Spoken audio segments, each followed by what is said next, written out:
नमस्ते दोस्तों, स्वागत है आपका हमारे चैनल एसटीएच में। आज हम आपको शादी या विवाह से संबंधित सभी महत्वपूर्ण सवालों के जवाब देने की पूरी कोशिश करेंगे। जैसे सवाल नंबर 1, समाज में शादी करना क्यों ज़रूरी माना जाता है? सवाल नंबर 2, पुरुषों के शादी करने के पीछे क्या कारण होता है? सवाल नंबर 3, शादी करने के फ़ायदे और नुकसान क्या होता है? सवाल नंबर 4, शादी करने की सही उम्र क्या मानी जाती है? सवाल नंबर 5, लड़के और लड़की की उम्र में अंतर क्यों होता है? सवाल नंबर 6, पत्नी अपने पति का नाम क्यों नहीं लेती? और सवाल नंबर 7, राष्ट्रक और पेशा विवाह किसे कहा जाता है? सवाल नंबर 1, शादी करने की सही उम्र क्या मानी जाती है? दरअसल पारंपरिक हिसाब से देखें तो भारत में 20 से 25 साल की उम्र को शादी के लिए सही समझा जाता है। बदलती सोच के मद्देनज़र कुछ लोग 25 से 30 को सही उम्र बताने लगे हैं। लोग सोचते हैं कि 32 से 35 साल के बीच शादी कर लेंगे। दरअसल 20 से 30 साल की उम्र में तो आदमी अपने करियर को सेट करने में व्यस्त ही रहता है, तब शादी के लिए सोच पाना मुश्किल होता है। सवाल नंबर 2, लड़के और लड़की की उम्र में अंतर क्यों होता है? दरअसल इसके बारे में सभी लोगों के अपने अपने विचार होते हैं। जैसे कुछ लोग तर्क देते हैं कि लड़का बड़ा होगा तो वह लड़की से ज़्यादा समझदार होगा और वह सभी बातों में लड़की को सहयोग करेगा। कुछ लोग ऐसा भी तर्क देते हैं कि लड़कियां अक्सर भावुक होती हैं। यदि लड़के की उम्र लड़की से ज़्यादा है तो वह उसे भावनात्मक सहारा दे सकता है। कुछ लोग इसके लिए तर्क देते हैं कि पुरुषों में ढलती उम्र के लक्षण महिलाओं की तुलना में देर से नजर आते हैं, जबकि महिला जल्दी उम्रदराज नजर आने लगती है। ऐसे में उनकी उम्र कम होना ठीक है, लेकिन इस तरह का कोई खास बायोलॉजिकल आधार नहीं है। बहुत से पुरुष वक्त से पहले ही उम्रदराज दिखने लगते हैं। पुरुषों की अपेक्षा महिलाओं में प्रतिरोधक क्षमता ज़्यादा होती है।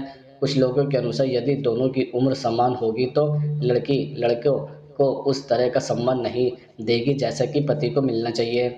ऐसे में दोनों के बीच अहम की लड़ाई शुरू हो जाएगी और लड़ाई झगड़े अधिक होंगे। उम्र का अंतर होने पर एक दूसरे का सम्मान और प्यार बना रहता है। सवाल नंबर 3, पत्नी अपने पति का नाम क्यों नहीं लेती है?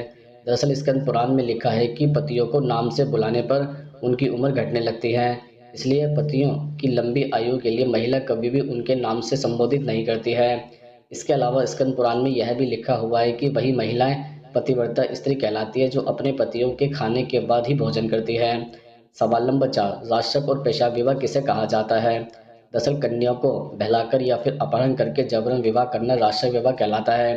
पुराणों में कन्या का अपहरण करके विवाह करने की कई कथाएं मिलती हैं, हालांकि इसे अच्छा नहीं माना जाता है। इसके अलावा असुर विवाह में कन्या के परिजनों को मूल्य देकर कन्या को खरीदा जाता है। कन्या की सहमति के बिना विवाह करा दिया जाता है। इस तरह से किए गए विवाह को असुर विवाह कहा जाता है। इसके अलावा जबरन या बेहोशी की हालत में कन्या से संबंध बनाने के बाद उससे शादी करना पेशा विवाह कहा जाता है। मनुस्मृति में इसे विवाह की सबसे खराब रीति कहा गया है। सवाल नंबर 5, पुरुषों के शादी करने के पीछे क्या कारण होता है? दरअसल शादी पुरुष के लिए ही आवश्यक नहीं है, बल्कि महिला भी इसकी बराबर की साझेदार है। जब एक व्यक्ति विवाह करता है तो उसका उद्देश्य केवल विवाहता सुख का अनुभव प्राप्त करना ही नहीं होता है। इसके पीछे कई कारण होते हैं जो उसे इस ओर सोचने को प्रोत्साहित करता है। शादी करने के पीछे उसका उद्देश्य अपने परिवार को बढ़ाना तथा अपनी पीढ़ी का विकास करना होता है, जो कि हमारे समाज में बिना शादी किए एक जुर्म माना जाता है। अपनी परिवार की प्रथाओं के अनुसार एक व्यक्ति विवाह करके अपने कर्तव्यों को पूरा करता है। सवाल नंबर 6, समाज में शादी करना क्यों जरूरी माना जाता है? दरअसल इसके कई कारण होते हैं, जैसे कि नंबर 1, अपने जीवन में बदलाव लाने, सेटल होने और एक नए जीवन की शुरुआत करने के लिए शादी जरूरी है।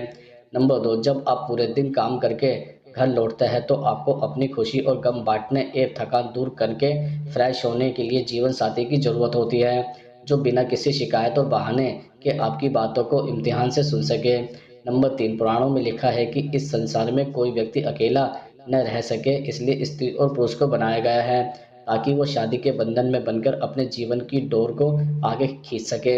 एक लंबा जीवन बिताने के लिए शादी महत्वपूर्ण है। नंबर 4, शारीरिक संबंध बनाना हर इंसान की जरूरत होती है और भारतीय समाज में शारीरिक संबंध को शादी के बाद ही वैध माना जाता है।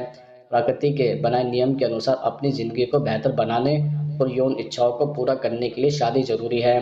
नंबर 5, हम जीवन में कई चीज़ें अक्सर दूसरे से सीखते हैं।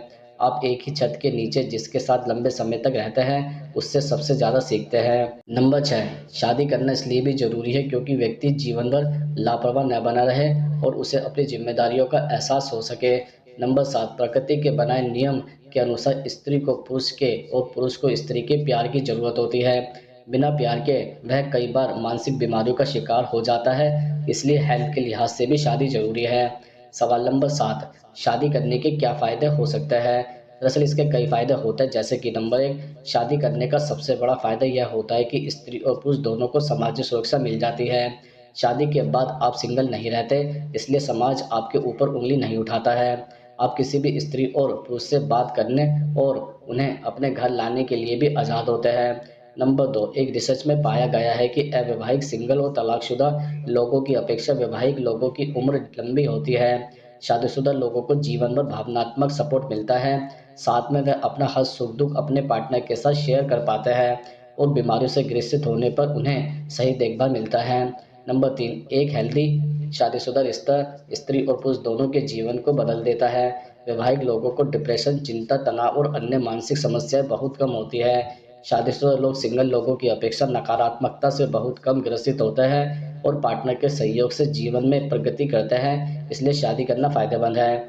नंबर 4, अगर आप कामकाजी और पढ़ी-लिखी महिला से शादी करते हैं, तो आपको शादी करने का एक बड़ा फ़ायदा हो सकता है। आप दोनों मिलकर अच्छा पैसा कमा सकते हैं, आपको टैक्स भी कम भरना पड़ सकता है और सिंगल लोगों की अपेक्षा बेहतर जॉब की संभावना भी बढ़ सकती है। आप दोनों अपने पैसों को मिलाकर अपना हर सपना पूरा कर सकते हैं। सवाल नंबर 8, शादी करने के क्या नुकसान हो सकते हैं? दरअसल जिस तरह शादी करने के फ़ायदे होते हैं, उसी तरह इसके कुछ नुकसान भी हो सकता है, जैसे कि नंबर 1, शादी करने के बाद ज़िम्मेदारियाँ बढ़ जाती हैं। आपको अपने अलावा अपने पार्टनर का भी खर्च उठाना पड़ सकता है और आपके पास जॉब नहीं है, तो शादी करके आपको नुकसान हो सकता है। नंबर 2, यदि आपकी आर्थिक स्थिति ठीक नहीं है और आपके माता-पिता भी आपको सहयोग नहीं करते हैं, तो शादी के बाद बच्चा पैदा करने की जल्दबाज़ी से आपको नुकसान हो सकता है। नंबर 3, शादी के बाद आपके ऊपर रोक-टोक लग सकती है और पाबंदियाँ भी बढ़ सकती हैं। आप हमेशा अपनी मर्ज़ी के अनुसार काम नहीं कर सकते, क्योंकि आपको अपने पार्टनर की इच्छाओं और खुशी का ख़्याल रखना पड़ता है। नंबर 4, अक्सर शादी करने के बाद स्त्री और पुरुष दोनों को अपने दोस्तों की संख्या सीमित करनी पड़ती है और आप हमेशा न तो अपने दोस्तों के बात कर सकते हैं और ना ही उन्हें रोज़ घर पर बुला सकते हैं। नंबर 5, शादी के बाद कई स्त्री और पुरुष के करियर पर ब्रेक लग जाता है और वह कई बार अपने सपनों से समझौता कर लेते हैं और जितनी उनकी प्लानिंग होती है, उसका आधा भी पूरा नहीं कर पाते हैं। नंबर 6, हो सकता है कि शादी के बाद आपको अपनी लाइफ़स्टाइल बदलनी पड़ सकती है।